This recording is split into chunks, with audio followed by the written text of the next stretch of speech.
धन्यवाद अभिजित.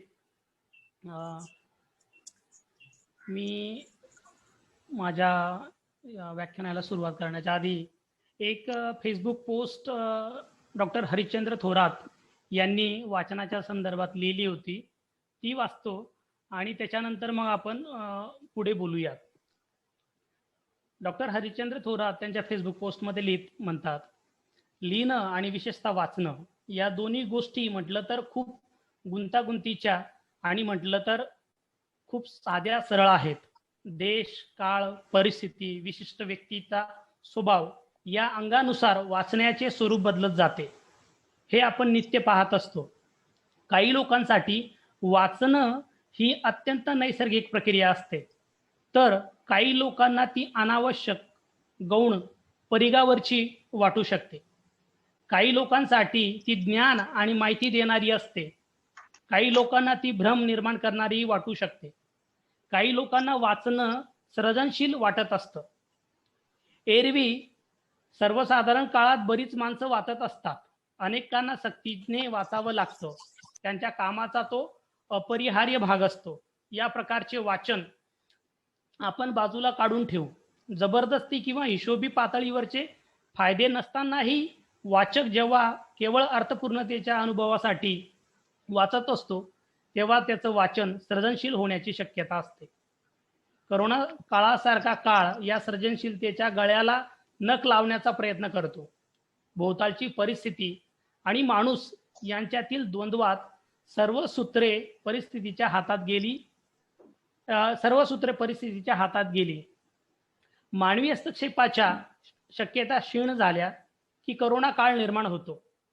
अशा परिस्थितीत आपले माणूसपण, भोवतालच्या घटनांचा अर्थ लावण्याची आपली क्षमता जपण्याचा एक राजमार्ग सर्व लोकांना उपलब्ध असतो.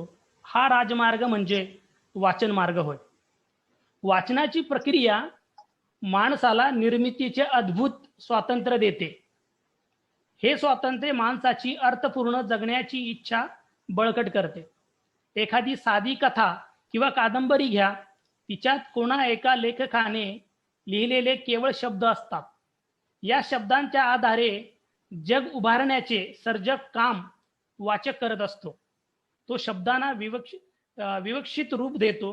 तो दोन ओळींमधली जागा स्वतःच्या कल्पनाशक्तीने भरून काढतो. लेखकाने लिहिलेल्या शब्दाचं मूल्यभान तो साक्षात करतो. वाचकाचं वाचन हे केवळ लेखकाला अनुसरून नसतं, ती फार मोठ्या नवनिर्मिती असते. वाचकामध्ये असलेल्या सर्जनशील क्षमतांचं प्रत्यक्षीकरण आणि प्रगटीकरण असतं. उदाहरणार्थ, पांडुरंग सांगवीकर कसा दिसतो, तो तसा का दिसावा, तो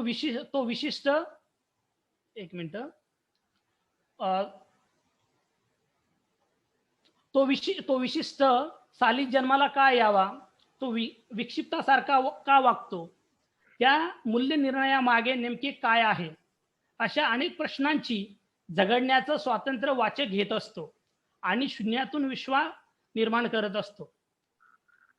काहीच करता येत नाही, आपल्या इच्छेप्रमाणे हातपायही हलवता येत नाही, कुठल्याही प्रकारचे निर्णय आपल्या इच्छेप्रमाणे घेता येत नाही, अशा कालखंडात आपली निर्णय क्षमता कळीची ठरेल असं विश्व उभारणं ही माणसाची त्याच्या जगण्याला आधार देणारी कृती ठरते. वाचण्यामधून अत्यंत मूलभूत रीतीने हे साधलं जातं. वाचणं म्हणजे आपल्या मनाला देह देण्याचा प्रयत्न करणं. वाचणं म्हणजे आपल्या मनाला मुक्त करणं. वाचणं म्हणजे आपल्या शब्दामध्ये अर्थांचा प्राण फुकणं. वाचणं, मनापासून वाचणं म्हणजे वाचण्याच्या प्रक्रियेला सहज मनोरंजनाच्या पलीकडे घेऊन जाणं. वाचणं म्हणजे विश्वाच्या निर्मितीत गढून जाणं. हे फार जाणीवपूर्वकतेने करावं लागत नाही. मनापासून वाचलं की यातील अनेक गोष्टी आपोआप घडायला सुरुवात होतात. या वाचनाला अधिक परिष्कृत करता येतात. या अर्थाने वाचन सर्जनशील ठरतं. ही एक फेसबुक पोस्ट किमान 2-3 महिन्यांपूर्वी डॉक्टर हरिश्चंद्र थोरात, जे मराठीतले ज्येष्ठ कादंबरी अभ्यासक आहेत, त्यांनी लिहिली होती. आता ही आपण एक फेसबुक पोस्ट मी वाचली, तुमच्यापैकी काही लोकांनी आधी वाचली असेल आणि आता काही लोकांनी ऐकली असेल. तर याच्यातनं एक आपल्याला दिसतं वाचणं ही प्रक्रिया किती गुंतागुंतीची आणि बहुप्रवाही आहे. आपल्याकडे एक समज असा आहे, की वाचणं ही माणसाला आनंद देणारी प्रक्रिया आहे. वाचणं ही माणसाला शहाणं करणारी प्रक्रिया आहे. वाचणं ही माणसाला शिकवणारी प्रक्रिया आहे. ही काही 3-4 समज आपल्याकडे आहेत. पण वाचणं ही माणसाला एक त्रास देणारी सुद्धा प्रक्रिया आहे. वाचणं ही माणसाला आघात करणारी सुद्धा प्रक्रिया आहे. वाचणं ही माणसाला जखमा देणारी सुद्धा प्रक्रिया आहे. असं आपण जेव्हा वाचण्याच्या गुंतागुंतीची प्रक्रिया समजून घेतो त्यावेळेस आपल्याला कळतं. आता हे एक सुरुवातीचं स्टेटमेंट करून मला माझं जे वाचण्याच्या प्रक्रियेविषयी जी मतं मांडायची आहेत, काही निरीक्षण मांडायचे आहेत आणि माझं जे चिंतन आहे ते मांडायचं आहे. मी माझ्या स्वतःची वाचण्याची प्रक्रिया कशी विकसित झाली किंवा माझ्या स्वतःच्या वाचण्याचा एक विकास कसा झाला याविषयी काही जास्त सांगणार नाही, कारण की त्याच्याविषयी सांगण्यासारखं काही सांस्कृतिक भांडवल किंवा सामाजिक भांडवल माझ्याकडे तसं काही नाहीये. त्याच्यामुळे ज्यावेळेस मी माझ्या वाचनाची प्रक्रिया कशी विकसित झाली याच्याकडे पाहत होतो त्यावेळेस मला काही जास्त त्याच्यात सापडत नाही काय सांगावं.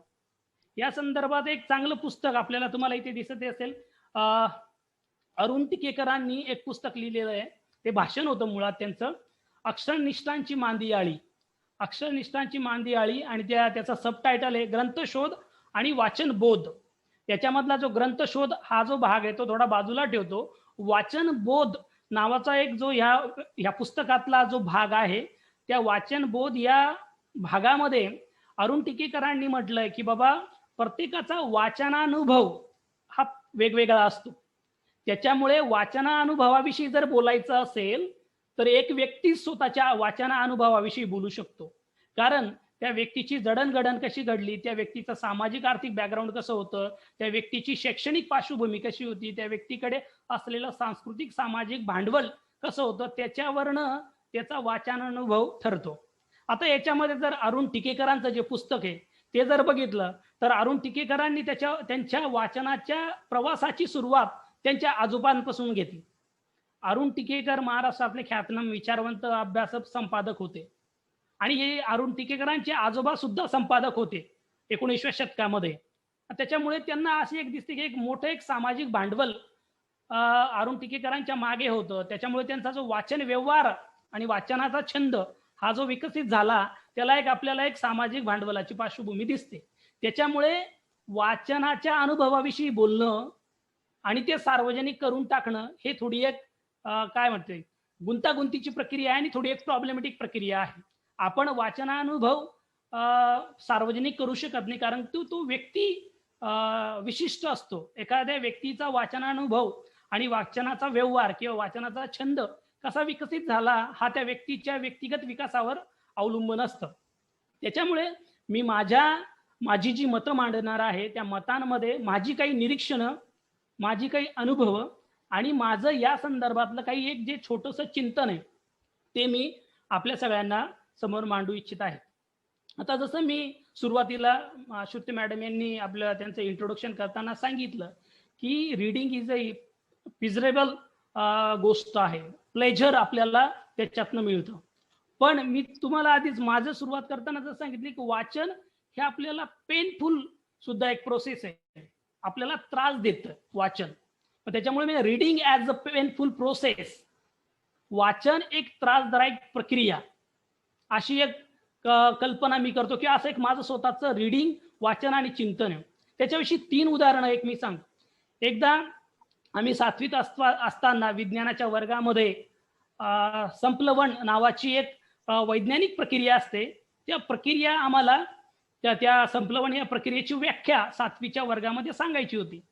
सगळ्यांनी आम्ही पाठ केलेली होती. आमच्या वर्गामध्ये एक मुख्तार शेख नावाचा आमचा एक मित्र होता. मुख्तार शेखने संप्लवण ही जी एक वैज्ञानिक प्रक्रिया आहे त्या वैज्ञानिक प्रक्रियेची व्याख्या जी होती पूर्ण पाठ केली, पण त्याला संप्लवण असं म्हणता येत नव्हतं, तो त्याला सपलवन म्हणायचा. मग आम्हाला ज्या विज्ञान शिकवणाऱ्या ज्या शिक्षिका होत्या त्यांनी काय केलं, त्याला एकदा विचारलं, दोनदा विचारलं, तीनदा त्यांनी व्याख्या व्यवस्थित सांगितली. फक्त संपलं वन हा जो शब्द आहे त्याला उच्चारता येत नव्हता आणि तो सपल वन म्हणायचा. योगायोगाने असं होतं की आमच्या शाळेच्या जी शेवटची भिंत होती त्या शेवटच्या भिंतीवर संपलवन ही जी प्रक्रिया आहे त्या प्रक्रियेचं एक चित्र सुद्धा काढलेलं होतं आणि खाली लिहिलेलं होतं संपलवन. तर मग मॅडमनी म्हटले की ते वाचून दाखव. मग तेही तो सपलवनच वाचत होता आणि मुक्तारला नंतर त्याला त्या वर्गामध्ये मॅडमनी इच्छित त्याची धुलाई केली. तर ते सपलवन तो जो म्हणत होता संपलवन या शब्दासाठी, तर ते सपलवनच त्याला म्हणता येत होतं. त्याला तो वाचत होता पण त्याचा उच्चार तो सपलवन करत होता. तर इथे आपल्याला एक दिसते की जी एक वाचणं ही त्याच्यासाठी पेनफुल प्रक्रिया होती आणि नंतर वाचण्यानंतरची सुद्धा त्याला जी शिक्षा झाली त्याच्यातनं त्याला त्रास झाला. आता शब्द त्याला वाचता येतोय, उच्चार त्याला येत नाहीये आणि त्याच्यामुळे त्याला शिक्षा होते. ही एक घटना.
Sorry for this inconvenience because in the university we lost our Wi-Fi. The electricity is disconnected.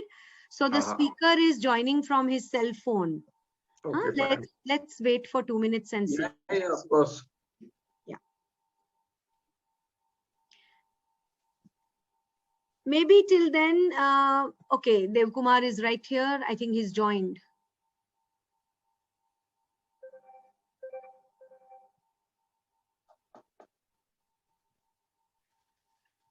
Dev Kumar?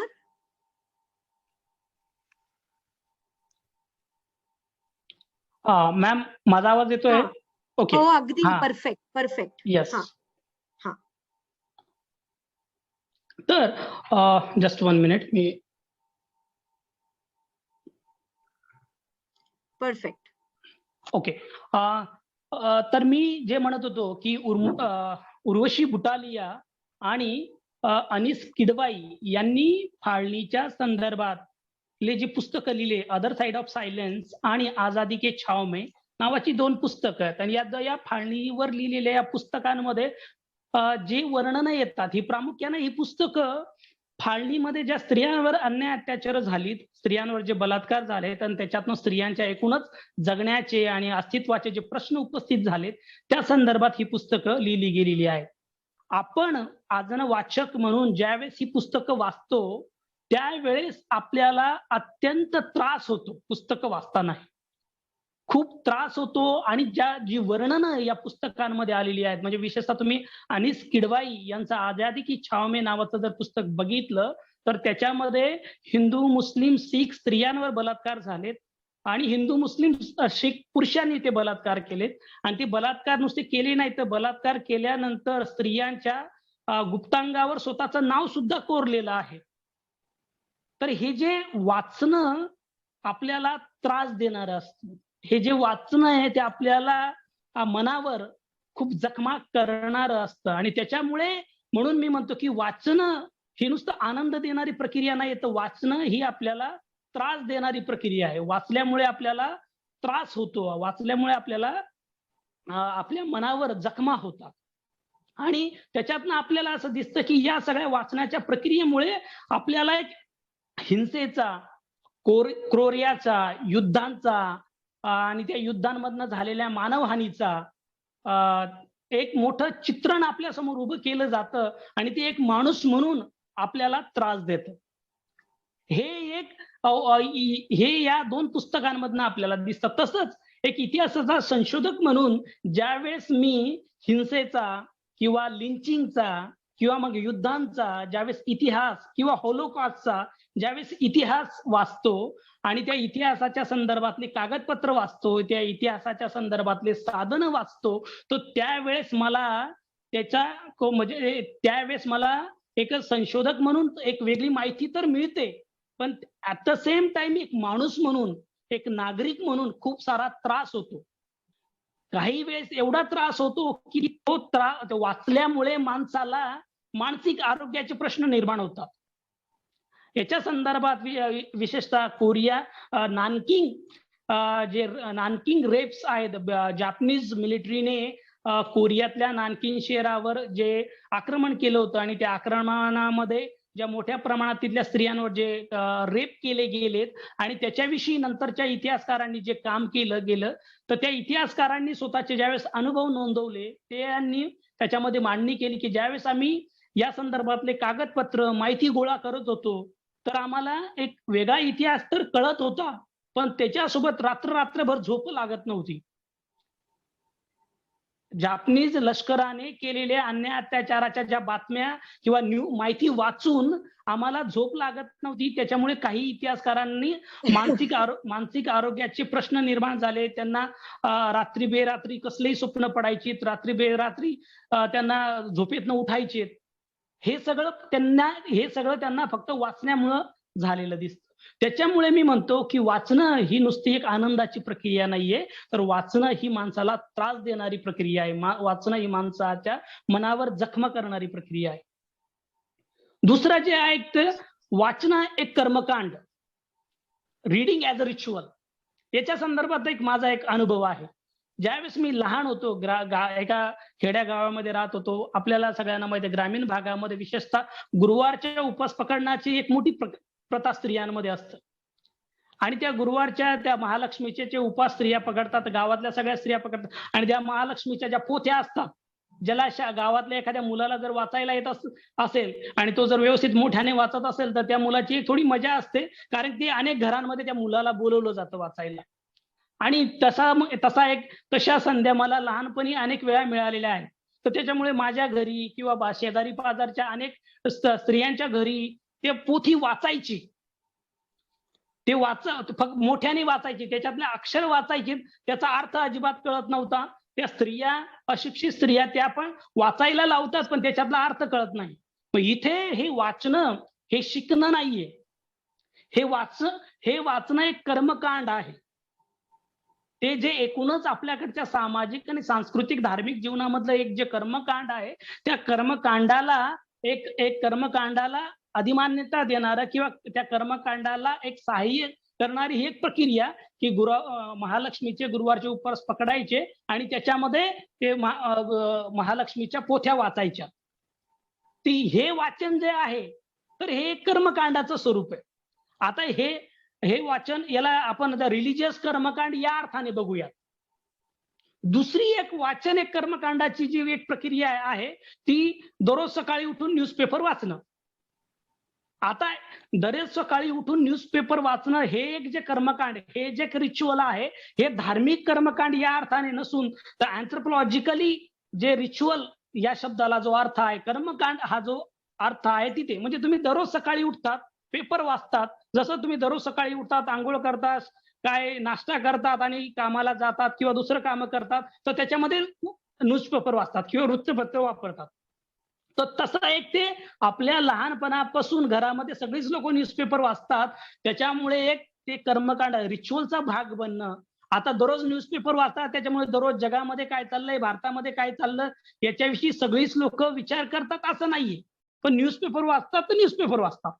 तर हे एक जे कर्मकांड आहे, तर ते सुद्धा वाचणं अ, या अर्थाने शिकणं नसून फक्त कर्मकांड एवढं पुरतं मर्यादित आपल्याला दिसतं या सगळ्या वाचनाच्या प्रक्रियेमध्ये. म्हणून हे याला मी वाचणं एक कर्मकांड असं म्हणतो. रीडिंग ॲज अ रिच्युअल. तिसरी एक गोष्ट आहे ती म्हणजे वाचणं म्हणजे बंड करणं. रीडिंग ॲज अ रिबिलियन. वाचणं म्हणजे बंड करणं.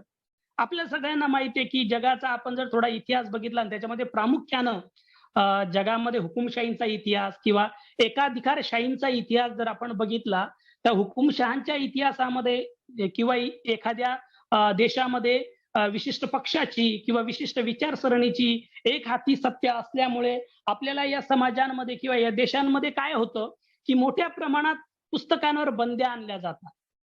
मोठ्या प्रमाणात पुस्तकं जाळली जातात आणि त्याचा एक हेतू असाही असतो, की पुस्तकं वाचल्यामुळे लोक शहाणी होतात. पुस्तकं वाचल्यामुळे लोकांना वेगवेगळे प्रश्न कळतात. पुस्तकं वाचल्यामुळे लोकांना समकालीन परिस्थितीमध्ये काय चाललं हेही कळतं. त्याच्यामुळे लोक शहाणी होऊ नयेत असं एकाधिकारशहांचं, हुकुमशहांचं किंवा एकपक्षी सत्ता असलेल्या देशांचं, समाजांचं एक वैशिष्ट्य असतं. त्याच्यामुळे हुकुमशहा, एकाधिकारशाही किंवा एकपक्षी सत्ता असलेले देश किंवा समाज पुस्तकांवर बंदी आणतात. पुस्तकं जाळतात आणि त्याच्यामुळे अशा समाजांमध्ये पुस्तकं वाचणं हे नुसतं वाचणं नसतं, हे नुसतं शिकणं नसतं, तर ते एक बंड असतं त्या प्रस्थापित समाजाविरुद्ध, त्या प्रस्थापित शासन व्यवस्थेच्या विरुद्ध. म्हणून वाचणं एक हे बंड सुद्धा आहे. त्याच्यात चौथा एक मुद्दा मी पुन्हा इथे नोंदवतो. आवाज नाही ऐकू वाचणं. येते देवकुमार, आवाज गेला. आता येतोय मॅम? हो येतोय येतोय येतोय. ओके. हा. तर त्याच्यातली ही जी तिसरी मी जी गोष्ट सांगितली, वाचणं म्हणजे बंड करणं. तर पुस्तकांवर ज्यावेळेस बंद्या असतात किंवा पुस्तकं जाळली जातात अशा एकाधिकारशाही समाजामध्ये किंवा हुकुमशाही असलेल्या समाजामध्ये, तिथे पुस्तकं नुसती वाचणं सुद्धा हे बंड असतं. ही तिसरी गोष्ट. चौथी गोष्ट जी आहे की ती reading as a political action. आता आपण तिसरी गोष्ट बघितली की वाचणं म्हणजे एक बंड असतं, पण वाचणं हे राजकीय कृती सुद्धा असते. तुम्ही एखाद्या समाजामध्ये असं विशिष्ट ठरवलं जातं की ही पुस्तकं वाचायची नाही. कुठली पुस्तकं वाचायची, कुठली पुस्तकं वाचू नयेत, कुठली पुस्तकं ही आपल्या समाजाच्या आणि संस्कृतीच्या विरोधातली आहेत, कुठली पुस्तकं ही आपल्या समाजाच्या, संस्कृतीच्या, राज्यसत्तेच्या विरोधातली आहेत. त्याच्यामुळे ही पुस्तकं वाचायची नाहीत. तर अशा काळामध्ये नुसतं पुस्तकं वाचणं ही एक राजकीय कृती आहे. आणि जर आपण पुन्हा थोडा एक व्यापक जागतिक इतिहास जर बघितला, तर पुस्तकांनी क्रांत्या केलेल्या आहेत. तुम्ही पुस्तकं वाचलीत, त्याच्यामुळे जगभरामध्ये अनेक देशांमध्ये सुद्धा क्रांती झालेल्या आहेत. म्हणून पुस्तकं वाचणं ही एक राजकीय कृती आहे. आता या 4 गोष्टी बघितल्यानंतर वाचन नावाची जी एक प्रक्रिया आहे, ती किती गुंतागुंतीची आहे हे आपल्या लक्षात येईल. म्हणजे पहिल्यांदा मी एक सांगितलं की पुस्तक वाचणं ही एक त्रासदायक प्रक्रिया आहे. दुसरं मी सांगितलं की पुस्तक वाचणं हे कर्मकांड आहे. तिसरी गोष्ट, पुस्तक वाचणं म्हणजे एक बंड करणं आहे. चौथी गोष्ट, पुस्तक वाचणं म्हणजे राजकीय कृती करणं आहे. या 4 गोष्टी किंवा या 4 प्रक्रिया आपण बघितल्यानंतर आपल्याला समाजामध्ये वाचनाकडे आपण कसं बघतो आणि वाचनाकडे आपण कसं बघायला पाहिजे याविषयीचं एक भान येतं. आपल्या पारंपरिक समाजामध्ये जे अरुण टिकेकरांनी म्हटलंय ते त्याच्यामध्ये त्यांच्या मतानुसार असं दिसतं की समाजामध्ये 4 प्रकारचे वाचक वर्ग असतो. 4 प्रकारचे लोक असतात जे वाचतात किंवा जो वाचकांचा वर्ग 4 प्रकारचा असतो. अरुण टिकेकर त्याला पहिला वर्ग म्हणतात, सर्वसामान्यांचा वर्ग. जे काही वाचतात. त्यांना काय वाचावं किंवा काय नाही वाचावं या संदर्भातलं काही कळत नाही, पण ते काही वाचतात म्हणून त्याला अरुण टिकेकर सर्वसामान्यांचा वर्ग असा म्हणतो. दुसरा वर्ग जो आहे, जो चोखंदळ वाचकांचा वर्ग. म्हणजे असा वर्ग की जो काय वाचायचंय त्याला नक्की माहिती असतं आणि तो विशिष्ट गोष्टीच वाचतो. त्याच्यामुळे त्याला चोखंदळ वाचकांचा वर्ग असं अरुण टिकेकरांनी म्हटलेलं आहे. तिसरा वर्ग आहे अरुण टिकेकरांनी सांगितला, तो वर्ग म्हणजे विद्यार्थी, प्राध्यापक, शिक्षक अशा मंडळींचा वर्ग. हा वर्ग काय करतो की आपल्याला जेवढं शिकवायचं आहे किंवा आपल्याला जेवढं परीक्षेसाठी येणार आहे किंवा आपल्याला जेवढं परीक्षेसाठी द्यायचंय अशा ज्या काही गोष्टी असतात अभ्यासक्रम किंवा अभ्यासक्रम संबंधीच्या गोष्टी तो वाचतो. मग ते मेडिकलचे विद्यार्थी असू द्या, इंजिनिअरिंगचे विद्यार्थी असू द्या किंवा इतिहास, समाजशास्त्र, मानवशास्त्राचे विद्यार्थी असू द्या. तर याच्यामध्ये असा एक मोठा वर्ग असतो की जो अभ्यासक्रम केंद्री किंवा अभ्यासक्रमाच्या जवळपास येणाऱ्या गोष्टी वाचतो असं अरुण टिकेकर म्हणतात. आणि चौथा वर्ग आहे जो समीक्षकांचा. अरुण टिकेकरांनी हे असे 4 वर्ग वाचकाची केलेली आहेत. आता याच्यामध्ये एक दिसतं की अरुण टिकेकरांच्या त्या सगळ्या मांडणीमध्ये ही 4 वाचकाचा वर्ग असलेली ही मंडळी आहेत. तर याच्यामध्ये ते म्हणताना हेही सांगतात की काय वाचायला पाहिजे, काय नाही वाचायला पाहिजे. कारण की अरुण टिकेकरांनी स्वतःचा वाचना अनुभव मांडताना त्यांनी सांगितलं की काही विशिष्ट काळानंतर ज्यावेळेस मी तरुण झालो त्यावेळेस मला एक जाणवलं की आपल्याला स्वतःला वाचनाला गुरु पाहिजे, वाचक गुरु पाहिजे. वाचन करण्याच्या प्रक्रियेमध्ये गुरु पाहिजे म्हणजे जो योग्य वेळी योग्य मार्गदर्शन करील आणि काय वाचलं पाहिजे, काय नाही वाचलं पाहिजे हे सांगेल, जेणेकरून भविष्यामध्ये पुढे आपल्याला असं वाटणार नाही की बाबा मी ते वाचून माझा वेळ वाया घालवला किंवा मी ते वाचायला नको होतं किंवा मी ते वाचायला हवं होतं. हे असं अरुण टिकेकरांचं मत आहे की वाचनामध्ये आपल्याला गुरु पाहिजे. कारण जो आपल्याला कळवेल की आपण काय वाचायला पाहिजे किंवा काय नाही वाचायला पाहिजे. पण या संदर्भात माझं असं मत आहे, आपण A to Z सगळं वाचायला पाहिजे. कारण आपण मानवी समाज हा जर असा बहुरंगी, अनेक व्यामिश्र आणि गुंतागुंतीच्या सगळ्या प्रक्रियांनी जर बनलेला असेल, तर मानवी समाजातल्या ह्या सगळ्या गुंतागुंतीच्या व्यामिश्र बहुविध वास्तव समजून जर आपल्याला घ्यायचं असेल, तर आपल्याला बस स्टँड, रेल्वे स्टेशनवर मिळणारी जी पुस्तकं किंवा क्राईम नामासारखी जी मासिकं किंवा वृत्तपत्र मिळतात तिथपासून तर EPW दर्जाचे जे अनेक वेगवेगळे मासिकं किंवा इंडियन एक्सप्रेस, हिंदू यासारखी वृत्तपत्र आणि वेगवेगळी पुस्तकं अशी आपण सगळं वाचायला हवं. कारण या सगळ्या वाचल्यामुळे आपल्याला समाजामधल्या वेगवेगळ्या सामाजिक, आर्थिक, लैंगिक स्तरांविषयीची एक जाणीव होते. त्यांच्याविषयी आपण एंगेज होतो. नाहीतर चोखंदळ वाचनाच्या नावाखाली आपल्याकडचा एक जो वाचन व्यवहार राहिलेला आहे की विशिष्ट लोक विशिष्ट प्रकारचं वाचन करतात. विशिष्ट लोक विशिष्ट प्रकारचं वाचन करतात असं ज्यावेळेस मी म्हणतो त्यावेळेस आपल्याला त्या विशिष्ट प्रकारच्या लोकांमध्ये जातीचा संदर्भ येतो, लैंगिकतेचा संदर्भ येतो, सामाजिक आर्थिक संदर्भ येतो. वाङ्मयीन जी अभिरुची असते त्या वाङ्मयीन अभिरुचीची जी निर्मिती विशिष्ट सांस्कृतिक चौकटीमध्ये होते, त्या विशिष्ट सांस्कृतिक चौकटीमध्ये घडलेली लोक विशिष्ट प्रकारची वाचतात आणि त्याच्यामुळे त्यांचं समाजभान सुद्धा हे विशिष्ट कप्पेबंद प्रकाराचं होतं. म्हणजे जर तुम्ही पूर्ण अख्खं आयुष्य मुंबईच्या महानगरीय समाज जीवनामध्ये घालवलं आणि तुम्ही सगळं वाङ्मय जर मुंबईच्या महानगरीय परिसराविषयीच वाचलं तर तुम्हाला सगळं आयुष्य किंवा सगळं जग मुंबई महानगरीय आहे असंच वाटेल. तुम्हाला गडचिरोली, मेळघाट इथे असलेले आदिवासी पाड्यांवरचं समाज जीवन हे कधीच कळू शकणार नाही किंवा भटके मुक्त लोकांच्या पालांवरचं समाज जीवन कसं असतं हे तुम्हाला कळणार नाही. त्याच्यासाठी तुम्हाला कधीतरी लक्ष्मण माने किंवा लक्ष्मण गायकवाडच वाचावे लागतील आणि तुम्हाला पुन्हा दलित भावविश्व किंवा दलित समाज जीवन जर समजून घ्यायचं असेल तर दलित साहित्य वाचावं लागेल. म्हणून माझं मत आहे की आपल्याला एक वेळेस वाचन गुरु नसला तरी चालेल, पण आपण आपलं वाचन हे चोखंदळ असण्यापेक्षा चौफेर असायला पाहिजे. कारण चौफेर असल्यावर ती वाचनाची प्रक्रिया आपल्याला घडवते आणि बिघडवते. घडवते या अर्थानं कारण की आपल्याला जे माहिती नसतं ते आपल्याला त्या वाचनाच्या प्रक्रियेतनं कळतं आणि बिघडवते या अर्थाने कारण की आपण ज्या कौटुंबिक, सामाजिक, सांस्कृतिक याच्यामध्ये साचेबद्ध, कप्पेबंद पद्धतीनं घडलेलो असतो त्याला वाचनाची प्रक्रिया तोडून टाकते. म्हणून वाचनाची प्रक्रिया घडवते आणि बिघडवते हे दोन्ही गोष्टी आपल्याला या वाचनाच्या प्रक्रियेमध्ये दिसतात आणि या दोन्ही गोष्टी अत्यंत महत्वाच्या आहेत.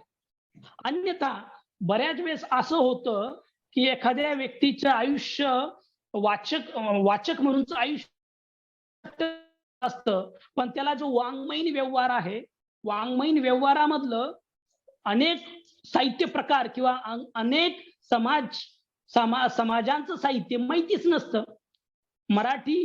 आपण मराठी साहित्य व्यवहाराचा जेव्हा विचार करतो त्यावेळेस मराठी साहित्य व्यवहारामध्ये मराठी ख्रिस्ती साहित्य व्यवहार मोठ्या प्रमाणात आहे किंवा बेने इस्रायली ज्यू लोकांनी सुद्धा मराठी साहित्य व्यवहार केलेला आहे. ते आपल्याला मराठी साहित्य व्यवहारामध्ये माहितीच नसतं आणि मराठी साहित्य म्हणजे जणू काही न कळत हिंदू साहित्य किंवा हिंदू एक समाजाचं साहित्य म्हणजे मराठी साहित्य किंवा मराठी साहित्य प्रकार असं सुद्धा होऊन जातं.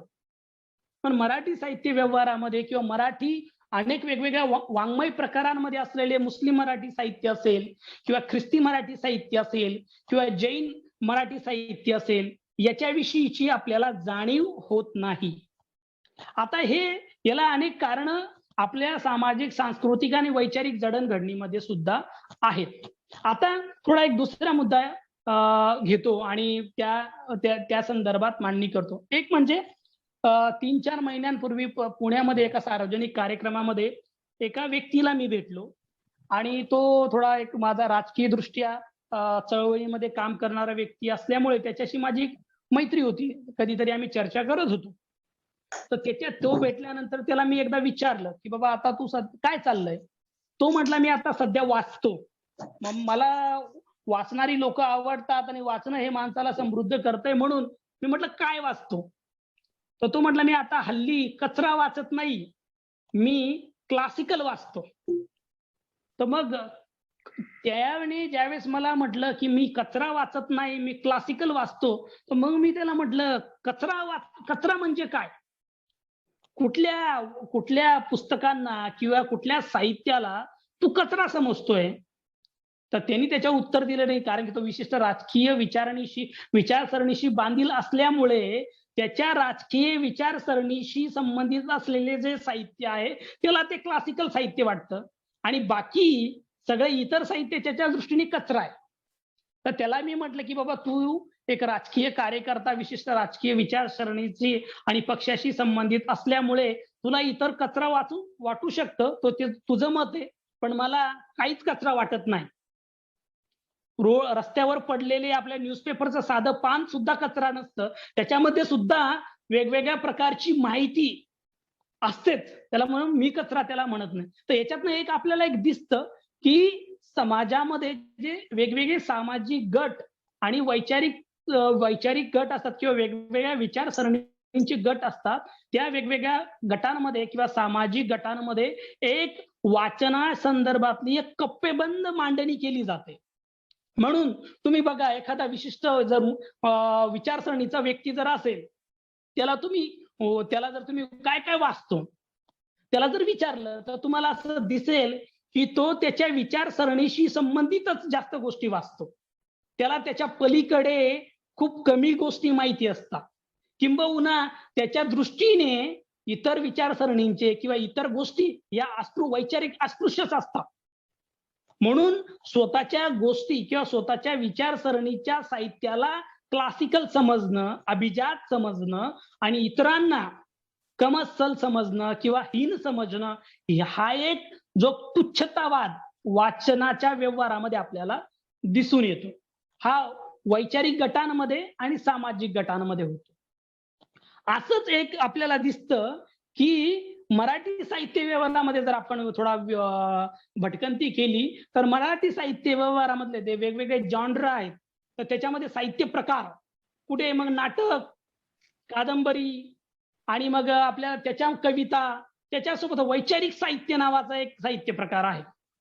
आता वैचारिक साहित्य प्रकार हा म्हणजे वैचारिक साहित्य प्रकार हा जर एक स्वतंत्र साहित्य प्रकार असेल तर मग कादंबरी, नाटक, कविता यांना वैचारिक म्हणायचं नाही का? कविता या वैचारिक नसतात का? नाटक हे वैचारिक नसतात का? कादंबरी या वैचारिक नसतात का? त्याच्यासाठी स्वतंत्र वैचारिक साहित्य प्रकार अशी काही करण्याची गरज आहे का? तर तशी काही गरज नाही. पण तरी आपल्याला असं दिसतं की वैचारिक साहित्य प्रकार नावाची एक काहीतरी गोष्ट आहे. मग समाजामध्ये असा स्वतंत्र वैचारिक साहित्य प्रकार करण्याची गरज नाहीये, तरी आहे. तर याच्यामध्ये एक आपल्याला सिस्टमॅटिक एक काय म्हणतात आपल्याला एक उतरंड दिसते. ती उतरंड कशी आहे? जर तुम्ही वैचारिक साहित्य प्रकार वाचतात म्हणजे तुम्ही काहीतरी उच्च दर्जाचं काम करता आणि तुम्ही कथा, कादंबरी, नाटकं वाचतात म्हणजे काहीतरी क्षुल्लक गोष्टी करतात. अशा प्रकारचं एक अप्रत्यक्ष उतरंड आपल्याला या सगळ्या साहित्य प्रकाराच्या मांडणीमध्ये दिसते आणि त्याच्यामध्ये वैचारिक काम करतात म्हणजे काहीतरी श्रेष्ठ आणि इतर ज्याच्यामध्ये तशा अर्थानं वैचारिक नाहीये, पारंपरिक कन्व्हेन्शनल मांडणीने ते काहीतरी चिल्लर अशा प्रकारची मांडणी दिसते. आणि याची जर आपण शोध घेतला तर याची बरीचशी मुळं आपल्या सामाजिक बांधणीमध्ये आहे. म्हणजे समाजामध्ये जे समूह अध्यापनाचे पारंपरिक दृष्ट्या काम करतात की त्यांच्याकडे लेखणी हे त्यांच्या लेखणी हे माध्यम त्यांच्या हातात आहे आणि त्याच्यामुळे ते बौद्धिक कामं करतात. त्याच्यामुळे त्यांना एक समाजामध्ये उच्च दर्जा मिळतो आणि जे मॅन्युअल कामं करतात, शारीरिक कामं करतात, कष्टाची कामं करतात त्या लोकांना एक नकळत एक दुय्यमत्व येतं. म्हणून आजही बघा बुद्धीची कामं करणारी लोक त्यांना एक वेगळ्या प्रकारचा मान सन्मान आणि शारीरिक कामं करणारी लोक त्यांना एक वेगळ्या प्रकारचा तुझा भाव जो सामाजिक आपल्याला व्यवहारामध्ये दिसतो. कदाचित आपण इथे असलेले अनेक लोक आहोत की आपण सामाजिक शास्त्रांचा चिकित्सक अभ्यास करत असल्यामुळे आपल्याला हे मान्य होणार नाही. पण सामाजिक व्यवहारामध्ये आपल्याला अशा गोष्टी दिसतात. याचं कारण आपल्याकडे जे शोषणाचं त्याच्यानंतर उतरंडीचं जे पुनरुत्पादन होतं ते साहित्याच्या माध्यमातून खूप सारं होतं आणि म्हणून साहित्य वाचन याचं समाजशास्त्र आणि याचा इतिहास आणि याचं राजकारण हे सुद्धा समजून घेणं खूप महत्वाचं आपल्या समाजामध्ये दिसतं. कारण की वाचन संस्कृती म्हणजे काय? वाचन संस्कृती तुम्ही बघा, वाचन संस्कृती महाराष्ट्रामध्ये प्रामुख्याने जर कार्यक्रम होत असतील सार्वजनिक तर त्याचं सोशलॉजिकल रिडिंग जर तुम्ही केलं तर त्याच्यामध्ये कुठल्या समूहांमधली लोक दिसतात, कुठल्या समूहांमधली लोक हे प्रामुख्यानं प्रसिद्ध लेखक म्हणून सर्वमान्य झालेली असतात. याचं एक राजकारण आपल्याला समाजामध्ये दिसतं आणि म्हणून महाराष्ट्रातल्या जर सोशल जस्टिसच्या किंवा महाराष्ट्रातल्या सोशल अपलिफ्टमेंटच्या इतिहासामध्ये सामाजिक उन्नतीच्या किंवा सामाजिक न्यायाच्या चळवळीचा जर इतिहास बघितला तर त्या सामाजिक न्यायाच्या चळवळीच्या इतिहासामध्ये फुल्यांपासून आपल्याला एक शब्द बऱ्याच वेळेस वापरताना दिसतो, तो म्हणजे कलमकसाई. मराठीमध्ये कलमकसाई हा एक शब्द प्रामुख्यानं सत्यशोधकीय साहित्यामध्ये आणि नंतरच्या काळामध्ये थोडं प्रागतिक साहित्यामध्ये हा कलमकसाई हा शब्द येतो. आता आपण बरीचशी समाजशास्त्राची आणि सामाजिक शास्त्रांची विद्यार्थी आहोत तर आपण कलमकसाई या शब्दाचं समाजशास्त्रीय विश्लेषण कसं करणार? कसाई जो जुन्या काळामध्ये कसाई ज्या पद्धतीने गुराढोरांना कापतो तसं म्हणजे कलम म्हणजे पेन किंवा लेखणीने जो कापणारा जो आहे तो कलम कसाई. आणि कलम कसाई कशा कलमेच्या माध्यमातून किंवा आपल्या लेखणीच्या माध्यमातून स्वतःच एक वर्चस्व समाजावर निर्माण करतो, कारण की त्याच्याकडे एक लेखणीचं हत्यार आहे आणि मोठ्या प्रमाणातला जो समाज आहे त्याला पुन्हा दुसरा एक शब्द आहे, अक्षरशत्रू समाज. फुल्यांच्या लिखाणामध्ये हा शब्दही बऱ्याच वेळेस येतो. अक्षरशत्रू म्हणजे असा एक मोठा समाज, ज्या समाजाला जो समाज ज्याची अक्षरांशी मैत्री नाहीये, असा ज्याची अक्षरांशी मैत्री नाहीये, अशा समाजाला कलम कसाई लोक सांस्कृतिक दृष्ट्या दुय्यम ठेवतात, त्यांच्यावर वर्चस्व प्रस्थापित करतात. आणि म्हणून वाचन, लेखन ही जी एक प्रक्रिया आहे, ती सामाजिक, सांस्कृतिक, राजकीय प्रक्रिया आहे आणि त्याच्यामध्ये आपल्याला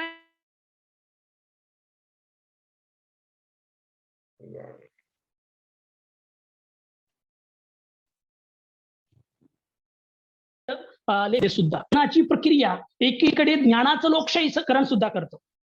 पारंपरिक जे सगळ्या या लेखन वाचन प्रक्रियेमध्ये सांस्कृतिक वर्चस्व किंवा सांस्कृतिक अधिमान्यता ज्यांनी प्रस्थापित करून ठेवलेली आहे, त्यांच्या सत्ता स्थानांना धक्के देण्याचं काम सुद्धा आपल्याला वाचन लेखन प्रक्रियेतनं होताना दिसतं.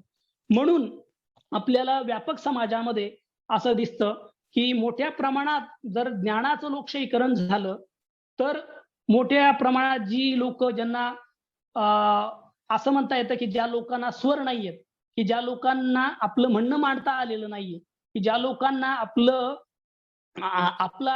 दुःख, आपलं पीडन इतरांपर्यंत नेता आलेलं नाही, तर ह्या सगळ्या लेखनाची आणि वाचनाची जी प्रक्रिया आहे त्याच्यामध्ये सुद्धा त्याच्यातनं हे पोहोचवता आपल्याला येतं. म्हणून एकीकडे वाचनाची प्रक्रिया जी आहे की वाचन व्यवहार जो आहे तो कशा पद्धतीने एक डॉमिनंट सामाजिक वर्गीय पद्धतीने घडवणूक करतो हे आपण बघायला पाहिजे. आणि सोबतच वाचनाची प्रक्रिया ही कशा होत जाईल, तिचं लोकशाहीकरण कसं होत जाईल, वेगवेगळे सामूहिक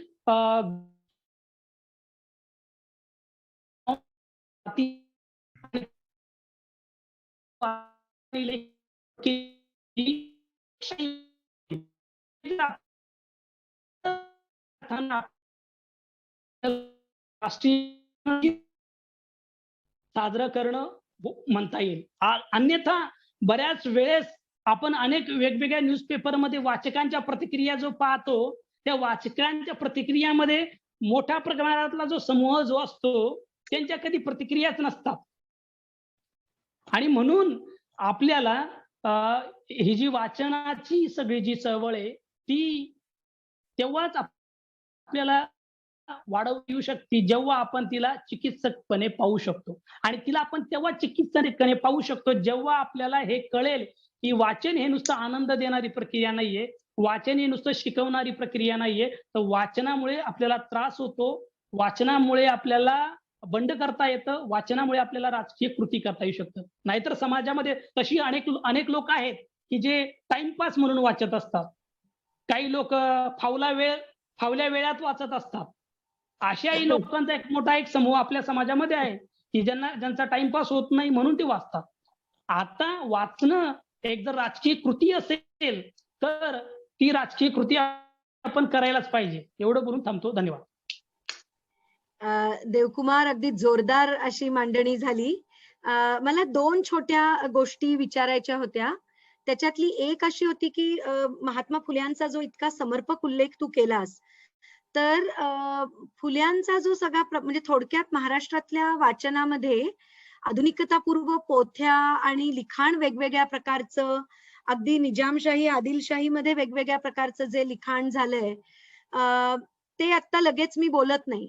परंतु फुल्यांचा जो प्रवास होतो की मिशनरी शाळा, थॉमस पेन आणि नंतर वेगवेगळ्या प्रकारचं वाचन आणि मग स्वतःच्या लिखाणामध्ये आपल्या समाजातल्या गुलामगिरीच्या अनुभवाची जे चटके बसलेले आहेत ते जागतिक अनुभवांशी जोडून त्यातनं काहीतरी पुढे जाणं, या सगळ्या गोष्टी ज्या महाराष्ट्रात आधुनिकतेमध्ये घडल्या, त्या सगळ्या एका आणि लायब्रऱ्या, म्हणजे आजचा दिवस हा केरळातल्या ग्रंथालय चळवळीविषयीचं खरं तर आपण काहीतरी योगदान बोलावं ह्याचा पण दिवस आहे ना.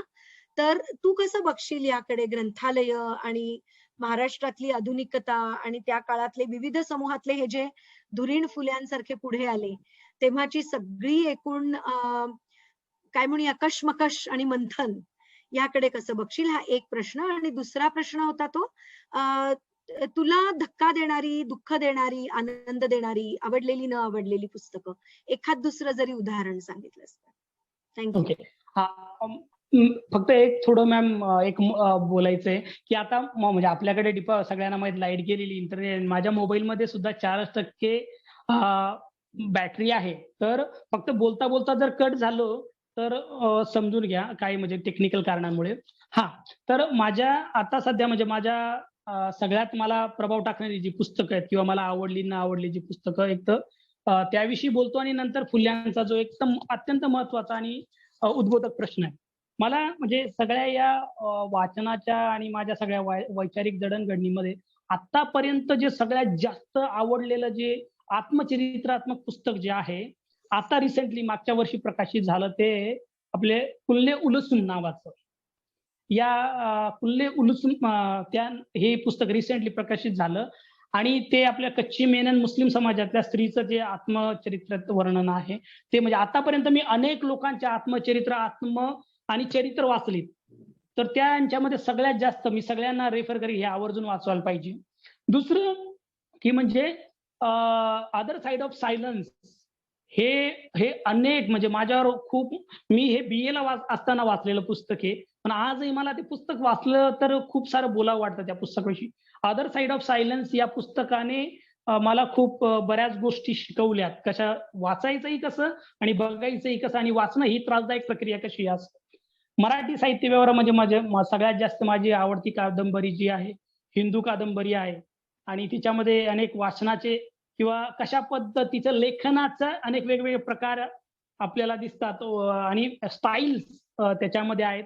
अशी एक मोठी लिस्ट होऊ शकते, पण ठीक आहे. फुल्यांच्या संदर्भातला जो मुद्दा आहे आणि विशेषतः ग्रंथालय केरळातल्या मुवमेंटच्या संदर्भातला असल्यामुळे, तर सत्यशोधक चळवळीमध्ये एक महत्वाचं असं दिसतं, म्हणजे फुले गेल्यानंतरच्या सेकंड जनरेशन ऑफ सत्यशोधक आहेत, त्या either Dinmitra or other newspapers of Satyashodhak movement, या सगळ्यांमध्ये ग्रंथालय स्थापन केली पाहिजेत आणि गावोगावी फिरती ग्रंथालय असायला पाहिजेत, असं सत्यशोधक चळवळीमध्ये अनेक लोकांनी म्हटलेलं दिसतं.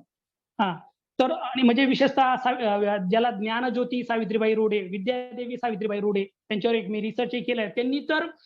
त्यांनी स्वतः फिरतं ग्रंथालय पश्चिम महाराष्ट्रामध्ये चालवलेलं होतं आणि सत्यशोधकांच्या अनेक सभांमध्ये आपल्याला असं दिसतं की ग्रंथालय स्थापन केली पाहिजेत. आता ग्रंथालय स्थापन केली पाहिजे याचा मूळ हेतू ज्ञानाचा प्रसार आणि जे पुन्हा फुल्यांच्या सगळ्या एपिस्टेमॉलॉजिकल कॉन्ट्रीब्युशनच्या संदर्भात ते आहे की ज्ञान व्यवहार घडणं किती महत्वाचं आहे. अज्ञानाचा अंधकार जर दूर करायचा असेल तर ज्ञानाचा प्रकाश पाडला पाहिजे आणि ज्ञानाचा प्रकाश तेव्हाच पाडला जाऊ शकतो जेव्हा ग्रंथालयांचा विस्तार होईल. अशी एक सत्यशोधकांची आपल्याला भूमिका दिसते. याच्यावर स्वतंत्रही आपल्याला बोलता येऊ शकतं आणि त्याच्यावर बऱ्याचशा चर्चाही करता येऊ शकतो. एक याच्यातला महत्वाचा मुद्दा तुम्ही उपस्थित केल्यावर आधुनिकता आणि फुल्यांची ख्रिस्ती मिशनऱ्यांची एक एंगेजमेंट आणि त्याच्यातनं फुले एकूणच मोठ्या प्रश्नांविषयी बोलतात, हे बरोबर आहे. मला फक्त इथे एक म्हणायचं की म्हणजे भारतामधला आणि महाराष्ट्रामधला जो आधुनिकतेचा जो एक प्रकार जो आहे किंवा तो खूप गुंतागुंतीचा आहे आणि फुल्यांमधली जी आधुनिकता जी आहे त्याला एकदम म्हणजे त्याला खूप अजूनही क्रिटिकली बघणं गरजेचं आहे. कारण की फुल्यांमधली आधुनिकता ही तशा अर्थानं परंपरा विरोधी नाहीये. फुल्यांमधली एक आधुनिकता जी आहे ती एक देशी प्रागतिक ट्रॅडिशन्सला एक पुन्हा घडवणारी सुद्धा आहे. म्हणजे एकीकडे फुले थॉमस पेन कडनं बऱ्याच गोष्टी घेतात आणि ऍट द सेम टाइम फुले बऱ्याचशा गोष्टी कबीराकडनं सुद्धा घेतात. म्हणजे सत्यशोधक समाजाच्या स्थापनेच्या आधी फुले आणि मंडळी, फुल्यांची दोस्त लोक हे कबीरांची अनेक दोह्यांवर चर्चा घडवतात. कबीराच्या अनेक दोह्यांच्या चर्चा त्यांनी केलेल्या आहेत. म्हणून फुल्यांच्या अनेक लेखनामध्ये आपल्याला दिसतंय जिसं तन लागे वही तन जाणे, बीजा क्या जाने गवारा रे, हे जे स्टेटमेंट आहे, हे जे वाक्य आहे, हे कबीराकडनं फुल्यांकडे आले. मग फुल्यांची आधुनिकतेचा जो विकास आहे तो खूप गुंतागुंतीचा आणि आधुनिकता परंपरा यांचं एक वेगळ्या पद्धतीचं एक मिश्रण फुलं म्हणजे त्याला आता सध्या पुरुषोत्तम अग्रवाल कबीराच्या आधुनिकतेला देशी मॉडर्निटी म्हणतात. हो, नाही तसंच होतं. देवकुमार, मी थोडस त्यातल्या पुस्तकांच्या वाचनाकडे आणि access to libraries, access to books इकडे खरं तर तुला आणतीये. ओके ओके कारण ही चर्चा कदाचित मला माहिती नाही जास्त आपली खोलात जातीये, पण पुस्तकांचा जो आनंद त्या काळात त्यांनी घेतला, ही शेतकरी समाजातली, माळी समाजातली, तेली समाजातली, वेगवेगळ्या जातीतली, 18 पगड जातीतली मुलं मुली होती सत्यशोधक समाजाच्या खाली एकवटलेली, आणि विद्यार्थी सुद्धा सावित्रीबाई आणि ज्योतिबांचे. तर हा ज्ञानाचा आनंद आणि ठेवा त्यांना कसा मिळाला असेल, आणि ते काय इतिहासकार म्हणून तुला त्याचं बरंच माहिती आहे म्हणून मी विचारत. आपल्याला तो एक म्हणजे याच्याविषयी एक मुरे मिशेल नावाचे एक ख्रिश्चन मिशनरींनी त्यांचं आत्मचरित्र लिहिलेलं आहे आणि त्याच्यामध्ये एक दोन प्रसंग फुल्यांच्या संदर्भातले आहेत. ते पुण्यामध्ये होतात. त्या फुल्यांना मोठ्या प्रमाणात एक नॉलेज ऍक्सेस जो आहे तो ख्रिस्ती मिशनऱ्यांच्या संपर्कामुळे मिळालेला आहे. ख्रिस्ती मिशनऱ्यांमुळे, कारण की ही थोडी पुन्हा चर्चा खूप वाढू शकते, कारण की या काळामध्ये काय झालं की युरोपामध्ये क्रिटिकल एडिशन ऑफ बायबल झपाट्याने प्रकाशित झालेलं आपल्याला दिसतं आणि धर्माचा सुद्धा चिकित्सक अभ्यास केला जातो अशी चर्चा युरोपामध्ये ऑलरेडी झालेली आहे आणि तो सगळा प्रभाव घेऊन हे ख्रिस्ती मिशनरी आपल्याकडे येताना दिसतात आणि त्याच्यामुळे फुल्यांना जे एक मोठं एक ज्ञानाचं जे एक म्हणजे आपण म्हणूया का ज्ञानाचं एक सगळा द्वार खुलं झालं ते ख्रिस्ती मिशनऱ्यांच्या संपर्कामुळे आणि त्याच्यामुळेच म्हणून ख्रिस्ती मिशनऱ्यांच्या संपर्कामुळे युरोपामध्ये जे होणारं धर्मचिंतन विचारमंथन आहे ते आपल्याला फुल्यांना तसं मिळालं आणि त्याच्यातनं त्यांचं चिंतन विकसित झालेलं दिसतं. माझ्याकडे शेवटचा आता म्हणजे 1% बॅटरी आहे कदाचित आणि अजून लाईट आलेली नाही, शक्यतो मी एक्झिटही होऊ शकतो, तर त्याबद्दल सॉरी सगळ्यांना.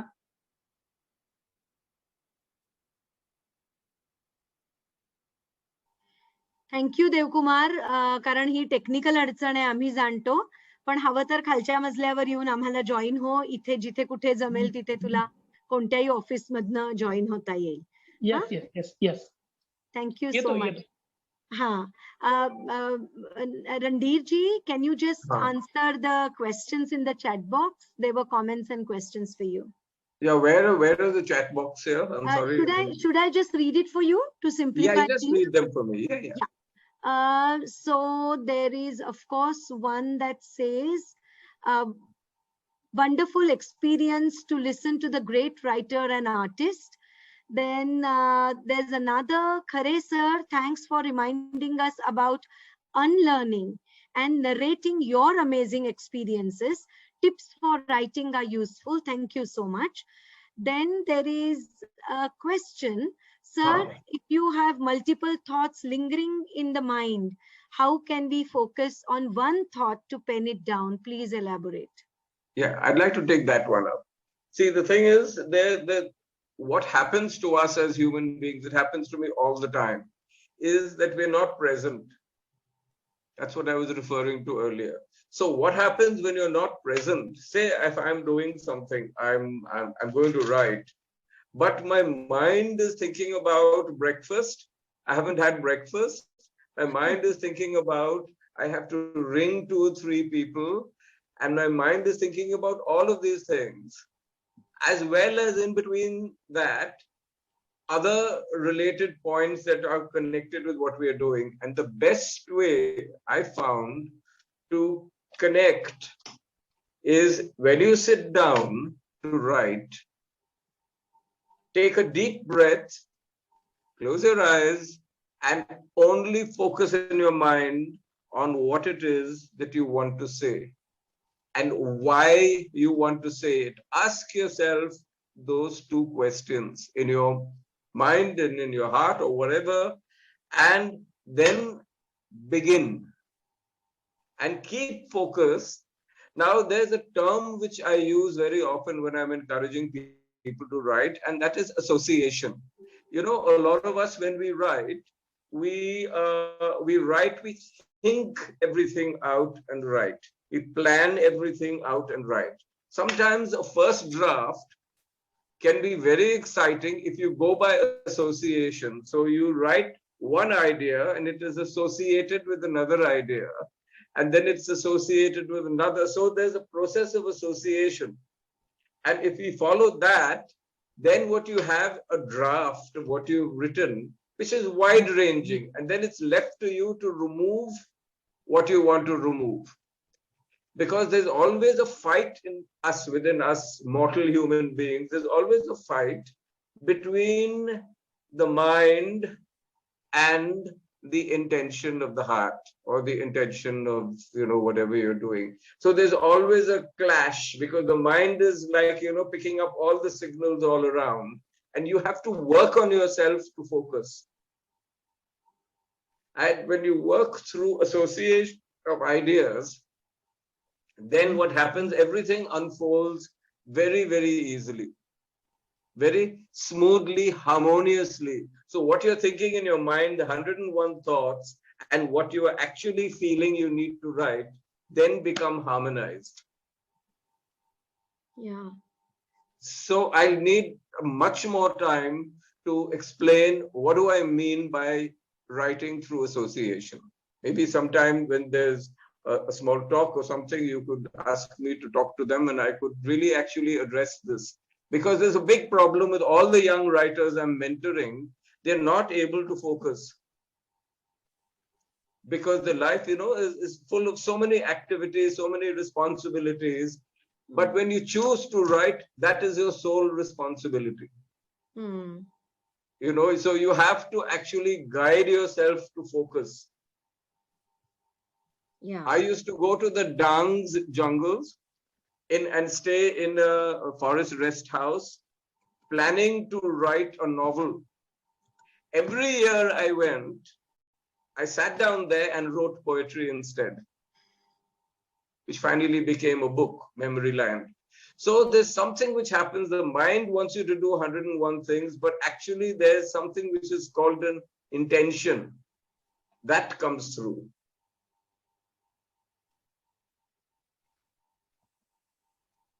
Anything else? There's a reference to a writer there I saw. Where? Yeah, Umberto Eco. Umberto Yes. Eco's book. Someone said that I remembered while you were speaking about Umberto Eco's book. So which particular book was it Just a actually? minute. This is not the end of book. Yes, absolutely. Yeah. Yeah, because it's, there's this amazing science fiction novel, I'm forgetting the name of it. It is about the temperature. The title of the book is The Temperature at Which Paper Burns. Something degrees Fahrenheit it's called. And how people rescue the book. And rescue it, and they become secret societies, and how the book becomes precious, and how it remains and survives. Yeah. So technology is a great seducer. It makes things so much easier and faster, and it stops the brain from actually reflecting. So over a period of time, we'll find we are reflecting less and doing and saying more.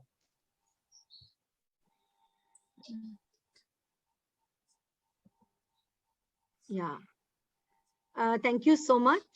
And now Dev Kumar, I don't think there are questions in the chat box. कोणाला देवकुमार सरांना काही विचारायचं आहे का? तर please तुम्ही विचारा. Okay, there's a question for you. I wanted to ask, as a teenager, how do you edit your first draft after you have gotten things on the page in the first draft? See, the thing is that usually the first draft, what happens, there are certain areas in what you've written it gets scattered in different directions because you're more familiar with some aspects of what you're writing. Maybe you're less familiar with some aspects. So what tends to happen, you write more on a certain, I'm talking about your narrative writing. You end up stressing more on one area and less on another area. So how do you get the balance? The best way to do it is after a first draft, leave at least 10 days. At least 10 days, don't look at your first draft. Then when you look at it, it's very, unless you're under pressure or something, it's another matter. But then when you look at it, you're looking at it with a fresh mind and follow the thread of your argument, your narrative, your opinion, and keep to that thread. And every time you stray away too much, edit. Don't do a word edit, a grammar edit, finding better words. That's not the first edit. The first edit is to make sure that your story is running, or what your argument is, whatever it is, it's running clearly. It's like a river, and it runs clearly from beginning to end. Then in the second edit, you find places which you could elaborate. In my latest novel, which I just finished, it's called Wolf, the animal, the wolf, the Bedia, End Time. It's about the struggle between traditional communities and traditional spaces, sacred spaces, versus organized religions, and what happens. So it's an allegory. So what I did was I wrote it exactly this way. I wrote one shot first. When it was over and I discovered, I said, I'm saying too much about this. I'm guessing too much about this, but it's not fulfilled later. So then I remove. So when it is clearly defined, a clearly defined narrative is the most successful narrative in whichever way possible. Then I go back as, have I done enough on this point? Have I done enough on that point? The first edit, I told you. The second edit is you elaborate within the structure of it. Don't be self-indulgent as a new writer. We love certain words, we love certain descriptions, we love certain things, and we hold on to them because they sound good. But then you have to look at the overall structure of what you've written. They say, okay, it sounds good, but is it useful? I have one of my characters who is a wolf spirit who was talking about 101 things. And I said, no, wait a minute. I'm confusing my reader. Is this what my story is about? No, it's not. Throw it out. You're your best critic. No one else can criticize your work or understand it. But sometimes we are too cruel or too ruthless and we freeze. That has been my experience also. You have to be kind to yourself also, no? See, you have to believe, you have to believe that this is the best thing written ever. And you've written it with your heart, and you've written it with your mind, and it has a purpose why you've written it.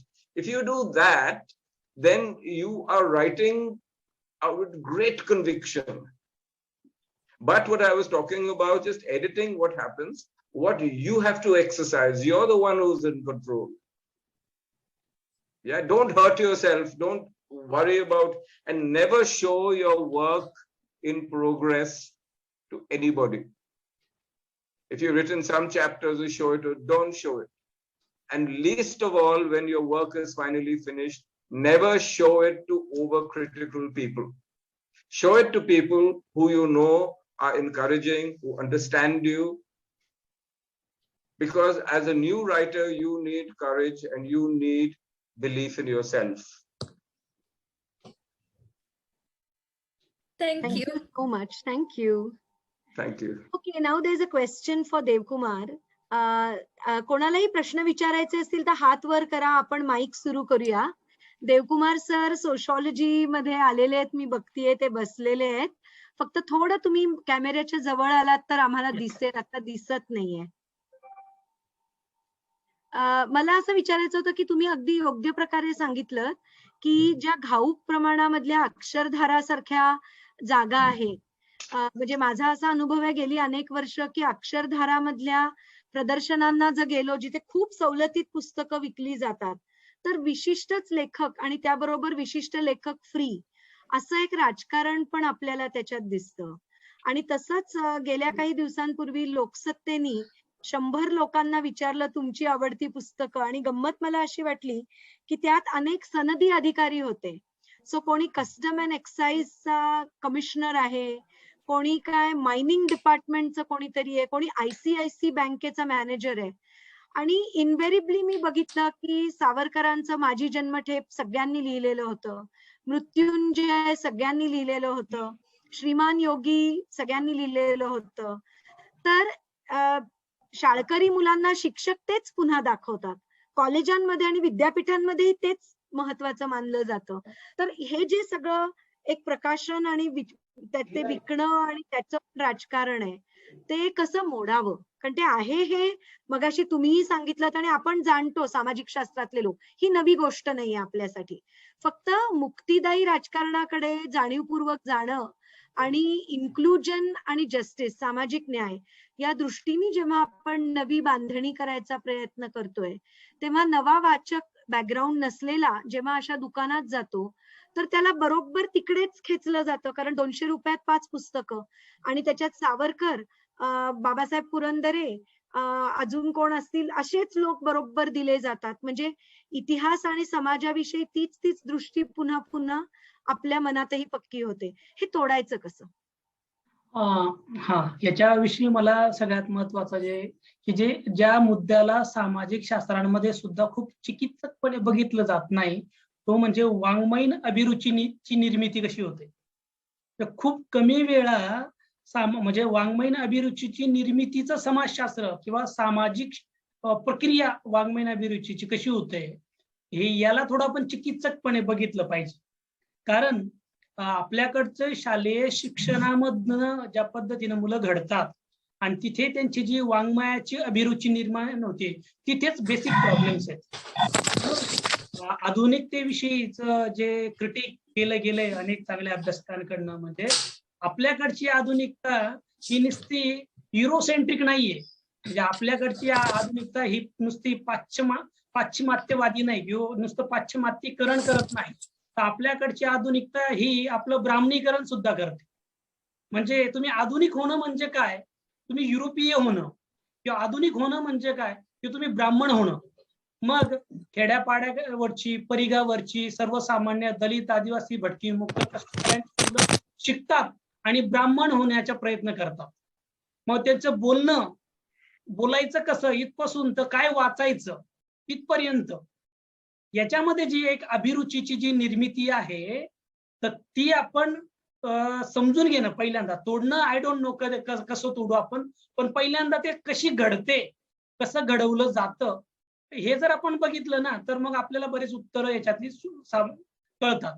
त्याचं चांगलं उदाहरण म्हणजे उच्च शिक्षण घ्यायला ज्यावेळेस मुलं तांड्यावरनं, पाड्यावरनं, छोट्या छोट्या वस्त्यांमधनं मोठ्या शहरांमध्ये किंवा मेट्रोपॉलिटन सिटींमध्ये येतात, तर त्यांची एक जी घुसमट होते. म्हणजे पुण्यामध्ये पहिल्या पिढीतली जी शिकायला आलेली जी पोरं SP, फर्ग्युसन, गरवारे, वाडिया कॉलेजमध्ये आल्यानंतर तिथल्या वाङ्मयीन व्यवहारामध्ये त्यांचं काय होतं, तिथे असलेले काव्य संमेलन, तिथे असलेल्या नाटक स्पर्धा, तिथे असलेल्या वक्तृत्व स्पर्धा, त्याच्यामध्ये ते टिकतात का, त्यांचं सिलेक्शन तिथे होतं का. तर अजूनही आपल्याला असं दिसतं की मोठ्या प्रमाणात तिथे वगळल्या जाण्याच्या प्रक्रिया आहेत. काही थोडा बदल नक्की झालेला आहे मागच्या 20 वर्षामध्ये. म्हणजे 20 वर्षापूर्वी वगळण्याच्या प्रक्रिया किंवा ज्या झपाट्याने होत्या त्या तशा आज आपल्याला दिसणार नाही. म्हणून मला असं म्हणावं वाटतंय की वाङ्मयीन अभिरुची नावाची एक गोष्ट जी आहे ती कशी घडली जाते, आणि पारंपरिक वाङ्मय म्हणजे वाङ्मयाविषयीची जी एक रुची असणं, म्हणजे तुम्ही ते तुमच्या कुटुंबामध्ये तुमची जी एक जडणघडण होते, तुम्हाला पुस्तकं वाचायला देणं, तुम्ही लहानपणीच 4-5 पुस्तकं वाचणं, इथे मुलं पहिल्या पिढीतले दलित, आदिवासी, भटकी, मुक्त समाजले, मार्जिनल समाजातली जी मुलं BA ला येईपर्यंत त्यांनी कधी एक पुस्तक सुद्धा वाचलेलं नसतं. काही मुलं तर मी अशी बघितली की ज्यांनी वयाची पिशी गाठली पण पुण्यामध्ये कधी नाटक हा प्रकार बघितला नाही. मग नाटक, कविता, म्हणजे कविता, त्याच्यानंतर साहित्य चर्चा, या सगळ्या ज्या एक गोष्टी असतात, जे एक मोठा एक सांस्कृतिक अवकाश घडवतात.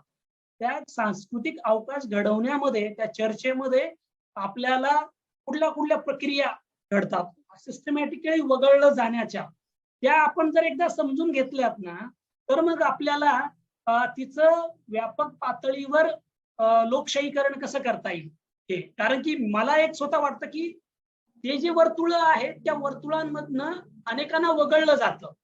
पण आपण वाङ्मयीन वर्तुळ किंवा साहित्यिक वर्तुळ किंवा चर्चांचं वर्तुळ एवढं मोठं असं उभं करणं गरजेचं आहे की त्याच्यातनं जे वगळतात त्यांनाही सामावून घेतलं जाईल.